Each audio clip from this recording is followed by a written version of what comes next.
Assalamualaikum warahmatullahi wabarakatuh. Dulur-dulur Mang Dragon TV bertemu lagi bersama saya Sirian Sugondrong dan juga Kang Wiwit Firmansyah yang gelarnya panjang sekalinya.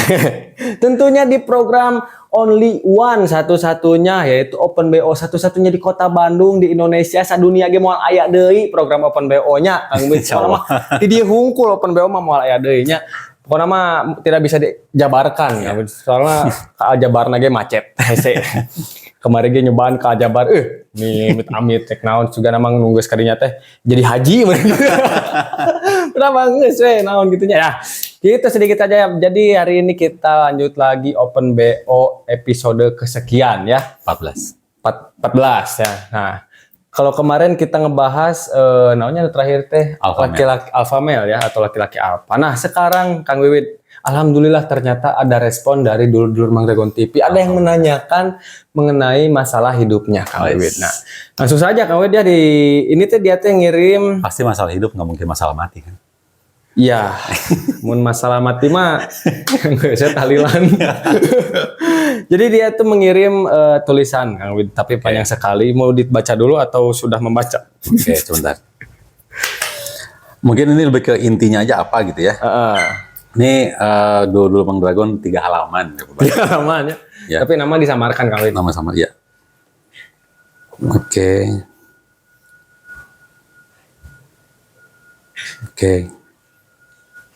Oh, dikasih tanda tangan pula nih. Wish, biar dibaca sekalian ya. Jadi itu memang 80% isinya curhat.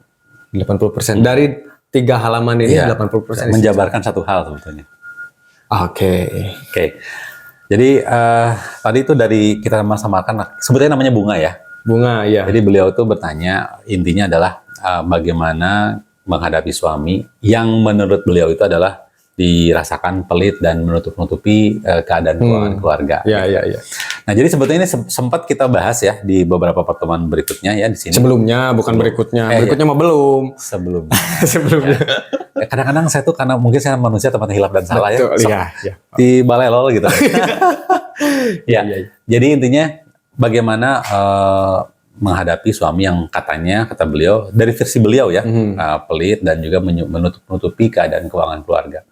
Baik, sebelum saya menjabarkan merespon pertanyaan beliau, sebenarnya saya pengen mengutip perkataan Ali bin Abi Thalib. Ya. Jadi beliau berkata ada 5 sifat perempuan yang tidak boleh ada di laki-laki. Apa aja tuh? Yang pertama tuh pelit. Yang pertama laki-laki tidak boleh pelit. Wanita tuh harus pelit, laki-laki nggak boleh pelit. Yang kedua itu penakut. Ya, laki-laki itu nggak boleh penakut. Dalam hal apapun? Dalam hal apapun. Perempuan mah boleh penakut, malah harusnya perempuan tuh penakut. Harus ya? Iya. Artinya harus di sini lebih ke kecenderungan perempuan itu memang penakut.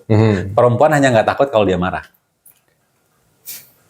Oh iya. Ya kan? Oh, kalau marah, wah marah sih biasanya lu keung gitunya begitu marah mah. Mereka mana?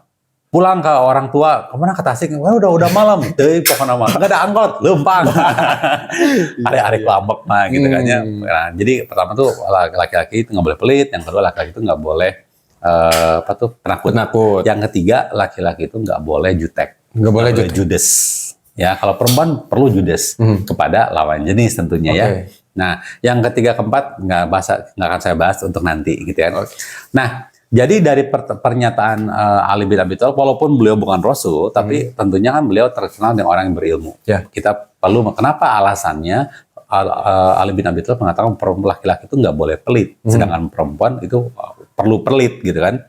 Karena gini teman-teman sekalian, laki-laki yang condong memiliki energi maskulin lebih dominan daripada perempuan, laki-laki sebetulnya nggak suka memperhatikan hal-hal yang sifatnya remah-remah gitu bagi laki-laki itu, karena laki itu fokus pada tujuan. Laki-laki itu nggak susah untuk memperhatikan detail.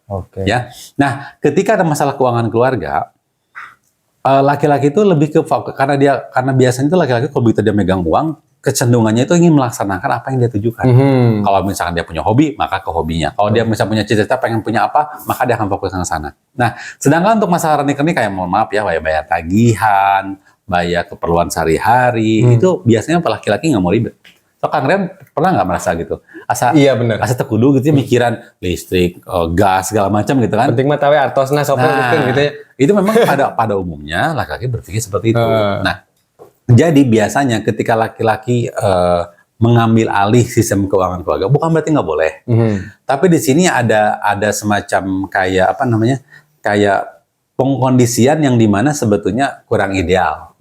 Nah, pasti akan banyak faktor. Oke. Laki-laki mengambil keputusan ada banyak faktor. Satu, misalkan karena mungkin laki-laki itu merasa bahwasanya karena saya penanggung jawab keluarga, maka saya harus semuanya harus saya kendalikan, semuanya harus saya kontrol. Yang kedua, mungkin dia merasa pasangannya itu mungkin kurang mampu untuk memanage dengan baik, gitu kan. Tapi apapun alasannya, memang kata pelit itu nggak boleh ada, gitu kan. Laki-laki mah harus jor-joran, harus royal. Walaupun misalkan si istrinya tuh misalkan boros tepuguh, tetap tidak boleh pelit. Jadi gini, ketika si istri dirasakan boros tepuguh, kan ada ancaman dari syariat Islam yang kita tahu ya, bahwasanya perempuan itu wajib menjaga amanah. Ya kan? Nah, dengan itu ancaman itu sebetulnya jadi rem yang perlu kuat bagi seorang perempuan, bahwa ketika dia diberikan amanah berapapun juga yang namanya uang atau pemasukan itu adalah pasti untuk bisa menghidupi gaya hidup mah pasti bisa, menghidupi kehidupan pasti bisa, tapi untuk menghidupi gaya hidup itu agak susah. Nah, ketika ada ancaman, bukan ancaman, lebih kayak peringatan ya, bahwa dia wajib menjaga amanah atau harta sang suami, itu harus jadi rem sebetulnya, ya. Nah, ketika misalkan prinsip laki-laki itu idealnya kayak gini, Kang. Daripada menghemat, lebih baik tambah pemasukan. Prinsip laki-laki. Prinsip laki-laki idealnya kayak gitu. Jadi daripada laki-laki mah ulah hemat, gitu. Tapi nambah pemasukan, gitu kan? Agar apa? Agar dia tidak hanya menghidupi kehidupan, tapi dia juga bisa menghidupi gaya hidup, gitu kan? Nah, memang sudah menjadi takdir kita sebagai laki-laki itu sebagai provider, ya, sebagai penyedia.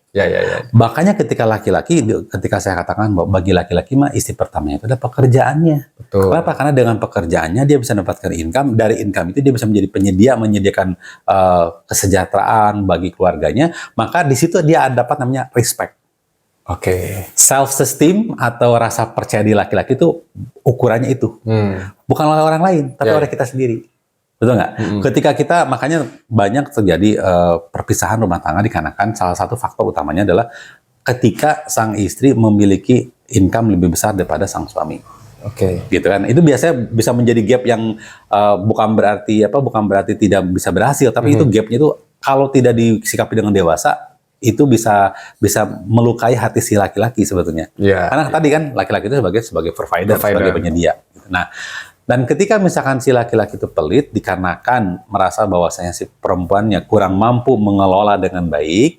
Nah, di sini nih sebetulnya idealnya itu di sinilah yang namanya peran konsultan pernikahan. Nggak bisa dari salah satu aja, ya kan? Nggak saja harus lihat dari si laki-lakinya. Alasannya dia apa? Inilah yang perlu duduk bareng, gitu kan. Jadi ada masalah yang bisa selesaikan hanya dengan istrinya aja, ada masalah yang hanya bisa selesaikan dengan suaminya aja. Tapi kalau udah masalah seperti ini perlu dua-duanya duduk bareng. Karena gini, kalau saya hanya lihat dari perspektif perempuan, saya nggak adil sama laki-laki. Ya kan? Kalau saya lihat dari perspektif laki-laki, saya nggak adil sama perempuannya. Karena kembali lagi, karena ini yang disampaikan oleh Teteh Bunga tadi itu adalah imbas dari relationship. Kenapa? Karena kan yang namanya kita nyimpen, yang namanya uang, maka itu ada trust di situ. Betul nggak? Coba contohnya gini, bagi Kang Rian uang 10 juta besar atau kecil? Besar dong. Besar kalau Anda berikan pada orang asing yang nggak ada kepentingan.